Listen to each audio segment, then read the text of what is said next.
জলপাই গাছ মধ্যপ্রাচ্য ও ভূমধ্যসাগরীয় অঞ্চলে একটি শক্তিশালী প্রতীক। মিশরীয়দের কাছে এটি ছিল দেবী আইসিসের পবিত্র গাছ। গ্রিকরা ইলিয়াডে একে বলেছে লিকুইড গোল্ড। ইহুদিদের জন্য এটি শান্তির প্রতীক, যা আমরা গীত সংহিতায় দেখি। খ্রিস্টানদের কাছে জলপাই গাছ যুক্ত গেতসমানির সঙ্গে, যেখানে যিশু প্রার্থনা করেছিলেন।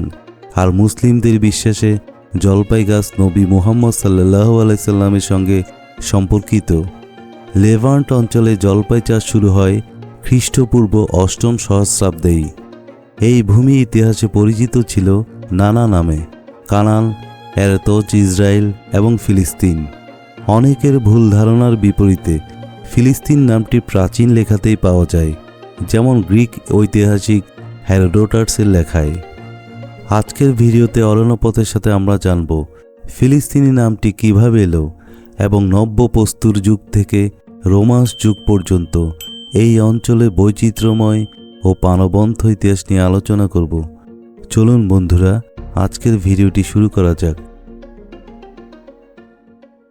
অনেকেই মনে করেন ফিলিস্তিন নামটি এসেছে রোমান সম্রাট হাড্রিয়ানের দেওয়া নাম সাইরিয়া প্যালেস্টিনা থেকে, কিন্তু এই ধারণা পুরোপুরি সঠিক নয়। গ্রিক ঐতিহাসিক হেরোডোটাস, যিনি রোমান সাম্রাজ্যের বহু আগের মানুষ, তার লেখায় প্যালেস্টাইন শব্দটি ব্যবহার করেছেন। তবে নামটির উৎস আরও প্রাচীন। ব্রোঞ্জ যুগের শেষ দিকে সি পিপলস নামে পরিচিত এক জনগোষ্ঠীর একটি শাখা ছিল প্যালেসেট।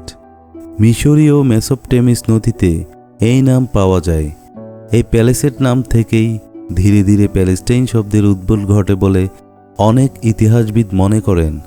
অর্থাৎ ফিলিস্তিন নামটি রোমানদের তৈরি নয়, বরং এটি হাজার বছরেরও পুরনো। এই ভূমির নাম ইতিহাসে বহুবার বদলেছে, আর সীমানাও বারবার পরিবর্তিত হয়েছে। এরতজ ইসরায়েল বাইবেলীয় গ্রন্থে ব্যবহৃত নাম, যার সীমানা কখনো লেবানন ও সিরিয়ার অংশ পর্যন্ত বিস্তৃত। আবার দক্ষিণ ফিলিস্তিনের কিছু অংশ বাদ পড়েছে, যাকে বাইবেল বলা হয়েছে এদমের ভূমি। হলি ল্যান্ড মূলত মধ্যযুগীয় খ্রিস্টান পরিভাষা, যা জেরুজালেম ও খ্রিস্ট ধর্মের পবিত্র স্থানগুলোকে বোঝায়। কানান দক্ষিণ লেভান্টের একটি বিস্তৃত নাম, যা বাইবেলীয় লেখাতেও পাওয়া যায়। ইসরায়েল ও জিহুদার ঐতিহাসিক রাজ্যগুলো এই অঞ্চলের কিছু অংশ শাসন করেছিল, কিন্তু পুরো কানান বা প্রতিশ্রুত ভূমির উপর কখনোই পূর্ণ নিয়ন্ত্রণ প্রতিষ্ঠা করতে পারেনি। পূর্ব রোমান সাম্রাজ্যের সময় প্যালেস্টিনা প্রিমা, প্যালেস্টিনা সেকুন্ডা এবং প্যালেস্টিনা স্যালুটেরিস নামে 3টি প্রশাসনিক প্রদেশ ছিল, যা আরব বিজয় পর্যন্ত টিকে ছিল।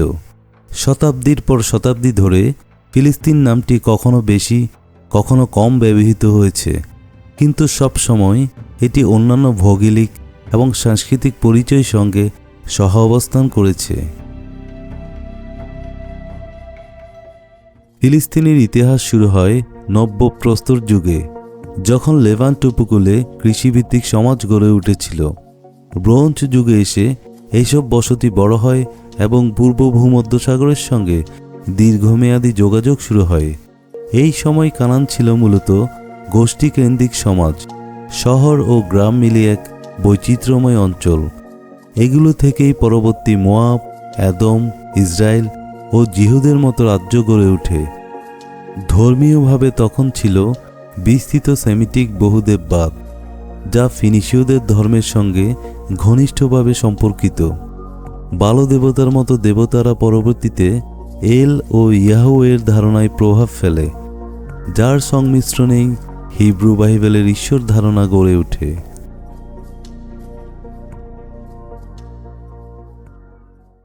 খ্রিস্টপূর্ব 1500 সালের দিকে হিত্তি ও মিশরীয় সাম্রাজ্যের মধ্যে কানান এক গুরুত্বপূর্ণ যুদ্ধক্ষেত্রে পরিণত হয়। শেষ পর্যন্ত অঞ্চলটি মিশরীয় অধীনে চলে যায়। মিশরীয়দের প্রশাসনিক কেন্দ্র গড়ে তোলে, কিন্তু স্থানীয় গোষ্ঠী কাঠামো বজায় থাকে। এই সময় ধর্মে দেখা যায় মিশরীয় ও স্থানীয় দেবতাদের সংমিশ্রণ, যেমন টেল লাখিসের ফস টেম্পলে হাতর দেবীর উপাসনা। খ্রিস্টপূর্ব 1200 সালের দিকে ব্রোঞ্জ যুগের পতন ঘটে। এই সময়ে প্যালেসিড নামটি দেখা যায়। যা ফিলিস্তিন নামের উৎস হতে পারে। এই পরিবর্তনকে এখন একটি রূপান্তরকাল হিসেবে দেখা হয়, যা লৌহ যুগের সূচনা করে।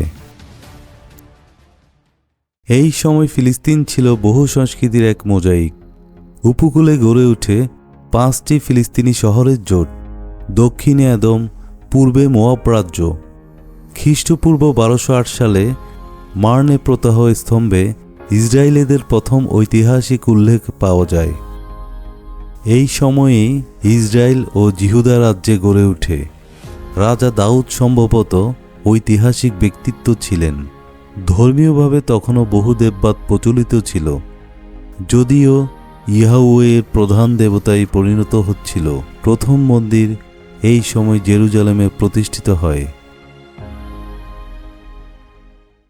এই যুগে সাম্রাজ্যগুলোর উত্থান ঘটে।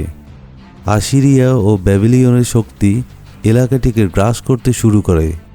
খ্রিস্টপূর্ব 720 সালে ইসরায়েল রাজ্য ধ্বংস হয়, আর 587 সালে জিহুদা রাজ্য ও প্রথম মন্দির ধ্বংস হয়। এটি ইহুদিদের ব্যাবিলনীয় নির্বাসনের সূচনা।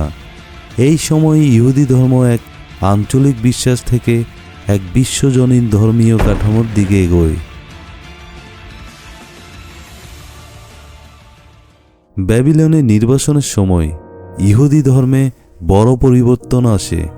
পারস্য সম্রাট সাইরাস 538 খ্রিস্টপূর্বে ইহুদিদের ফেরার অনুমতি দেন। এই সময় হেরোডোটাসের লেখায় ফিলিস্তিন নামটি পাওয়া যায়। দ্বিতীয় মন্দির নির্মিত হয় এবং পারস্য ধর্মীয় প্রভাব ইহুদি ধর্মে দেবদূত ও শয়তানের ধারণা যুক্ত করে। আলেকজান্ডার দ্য গ্রেট 4th শতাব্দীতে ফিলিস্তিনে প্রবেশ করেন। পরবর্তীতে অঞ্চলটি পটলেমি ও সেলিউসিডদের নিয়ন্ত্রণে চলে যায়। এই সময় হেলেনিস্টিক সংস্কৃতি ইহুদি সমাজে গভীর প্রভাব ফেলে। ম্যাকাবীয় বিদ্রোহের মাধ্যমে একটি স্বাধীন ইহুদি রাষ্ট্র হাসমোনিয়াম রাজবংশে গড়ে ওঠে। এই সময়ে রাব্বেনিক ইহুদিবাদ ও প্রারম্ভিক খ্রিস্টধর্মের জন্ম হয়। খ্রিস্টাব্দ 66 সালে বিদ্রোহের পর রোমানরা ব্যাপক দমন-পীড়ন চালায়। ইহুদি ডায়াসপোরা আরও বিস্তৃত হন। হাড্রিয়ান যে জোর করে নাম পরিবর্তন করেছিলেন এমন নিশ্চিত প্রমাণ নেই, বরং জিহুদি ও ফিলিস্তিন দীর্ঘদিন ধরে সহ অবস্থান করেছেন। রোমান যুগের শেষে ফিলিস্তিন ছিল এক বহুধর্মীয় সমাজ। ইহুদি, খ্রিস্টান, সামারিতান ও পত্তলিদের সহ অবস্থান। কানান, এরাতজ, ইসরায়েল, সিয়ন, ফিলিস্তিন এই নামগুলোই প্রমাণ করে এই ভূমির গভীর ও বহুমাত্রিক ইতিহাস। জলপাই গাছের মতোই এই ভূমি যুগে যুগে সব ধর্ম ও জনগোষ্ঠীকে ছায়া ও আশ্রয় দিয়েছে।